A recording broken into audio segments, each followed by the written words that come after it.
In a quiet little village nestled between rolling green hills and a sparkling blue river, there lived a young girl named Lila, who loved stories more than anything in the world. Every evening, she would sit by the fireplace while her grandmother told her tales of brave heroes, magical creatures, and faraway lands. One day, while exploring the edge of the village, Lila discovered an old, tattered book lying beneath an ancient oak tree. Its cover was worn, and the pages were yellowed with age, but as she flipped through them, she realized the words were unlike anything she had ever seen. They shimmered like stars, and the moment her fingers traced the first line, a gust of wind swirled around her, lifting her off the ground. She felt herself being pulled into the pages of the book, and before she knew it, she landed in the middle of an enchanted forest. The trees whispered secrets, and the air was thick with the scent of blooming flowers and fresh rain. A tiny, golden bird flitted past her, chirping excitedly. "You must be the storyteller," it said in a melodic voice. "The story weaver needs you."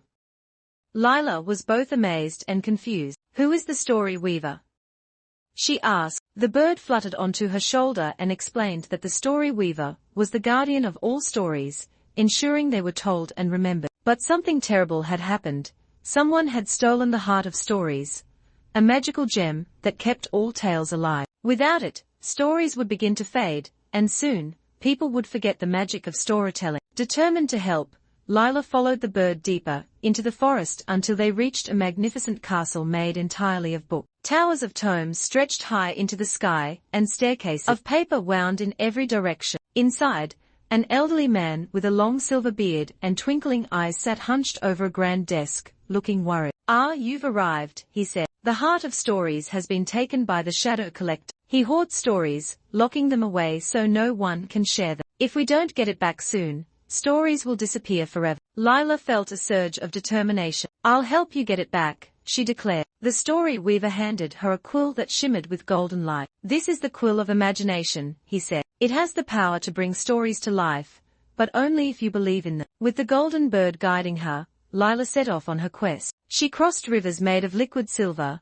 climbed mountains that whispered riddles, and walked through fields of flowers that hummed lullaby. Along the way, she met characters from forgotten tales, a knight who had lost his sword, a mermaid searching for her voice, and a dragon who longed to be a poet. Using the quill of imagination, Lila rewrote their stories, giving them hope and purpose once more. With each story she restored, the world around her grew brighter. Finally, she reached the Shadow Collector's lair, a towering fortress of black stone where forgotten stories were trapped in glass bottles, their voices mere echo. The Shadow Collector himself was a tall, cloaked figure with glowing red eyes. "Why do you take the stories?"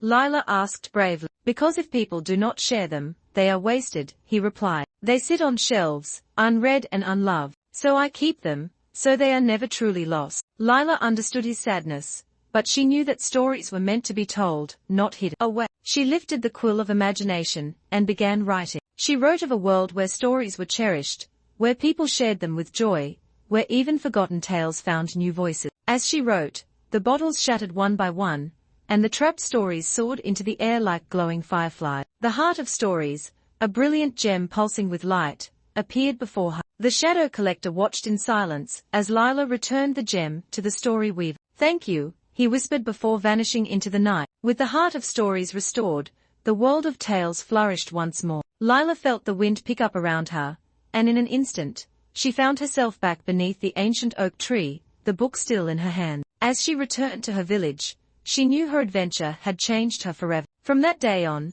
she became not just a lover of stories but a storyteller herself, ensuring that no tale would ever be forgotten again.